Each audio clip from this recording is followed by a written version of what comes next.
तो दोस्तों नमस्कार, स्वागत है आप सबका एक बार फिर से हमारे YouTube चैनल पर। दोस्तों, प्रतियोगी परीक्षाओं में मैप से अक्सर प्रश्न पूछे जाते हैं।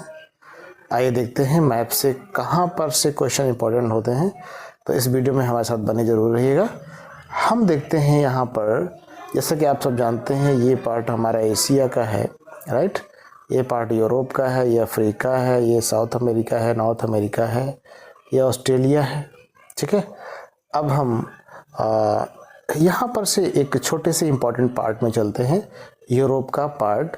और यूरोप का वह पार्ट जहाँ पर कई छोटे छोटे देश हैं। यहाँ पर है बाल्टिक सी। इसको हम जूम करके देखते हैं। बाल्टिक सी के चारों तरफ कौन कौन से देश हैं, यानी कौन कौन से देशों की सीमा बाल्टिक सागर से लगती है। यहाँ से अक्सर क्वेश्चन आता है, उन देशों की राजधानियाँ क्या हैं, वो भी हम यहाँ पर आके देख लेते हैं, ठीक है। तो आइए चलते हैं। तो दोस्तों, ये है हमारा बाल्टिक सी, ठीक है। बाल्टिक सी का जो उत्तरी विस्तार है वो है गल्फ ऑफ बोथनिया, ठीक है। बाल्टिक सी आप देख सकते हैं कि कुछ यहाँ पे 3 देश हैं छोटे छोटे। ऊपर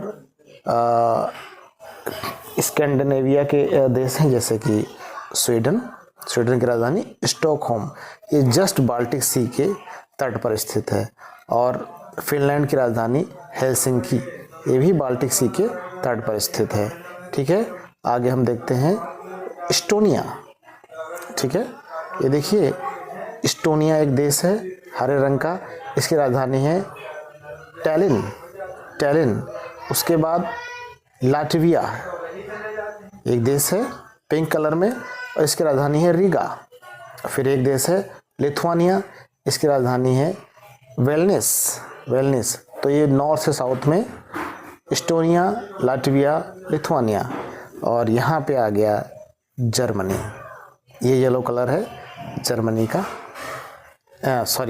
येलो कलर है पोलैंड का, ठीक है। किसका है? पोलैंड का।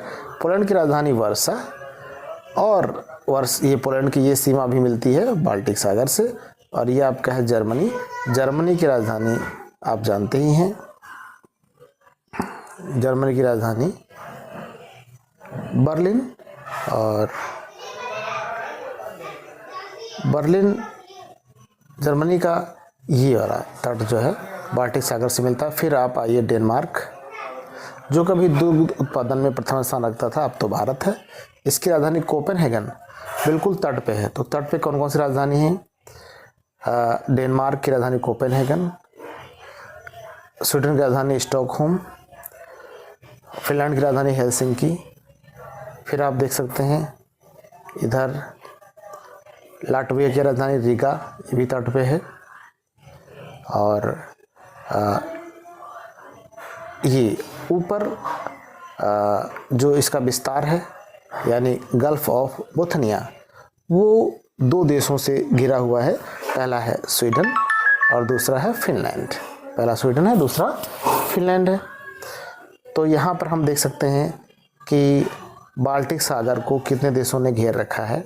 सबसे पहले यहाँ शुरू करते हैं स्वीडन, फिर दूसरे नंबर पे फिनलैंड, तीसरे नंबर पे एस्टोनिया, चौथे नंबर पे लाटविया, 5वें नंबर पे लिथुआनिया, और एक छोटा सा ये पार्ट है, ये रसिया का पार्ट है। रसिया येलो कलर में, छोटा सा येलो कलर में है, ये छोटा सा रसिया का पार्ट है। तो रसिया भी बाल्टिक सागर से सीमा बना रहा है, मतलब रसिया का जो राज्य क्षेत्र है वो बाल्टिक सागर के तट पर है।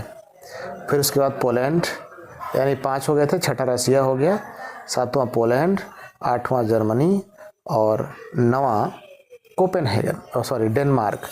तो 9 देश इस बाल्टिक सागर की चारों ओर स्थित हैं, यानी 9 देश बाल्टिक सागर से सीमा बनाते हैं। और बाल्टिक सागर के उत्तरी विस्तार का नाम है गल्फ ऑफ बोथनिया। इससे सीमा कौन कौन बनाता है? स्वीडन और फिनलैंड, करेक्ट। तो ये जो है ये जो उत्तरी यूरोप का जो पार्ट है ना, ये बाल्टिक सागर के आसपास का। तो यहाँ से अक्सर या तो राजधानियाँ पूछ देगा, जैसे एस्टोनिया, लाटविया, लिथुआनिया, ये देश हैं जिनकी राजधानियाँ पूछ देता है। और या फिर बताएगा कि कौन सा देश, मान लीजिए कौन सा देश, ठीक है, बाल्टिक सागर के तट पे स्थित नहीं, जैसे चेक रिपब्लिक ये देश है, ये पूरी तरह से लैंड लॉक कंट्री है।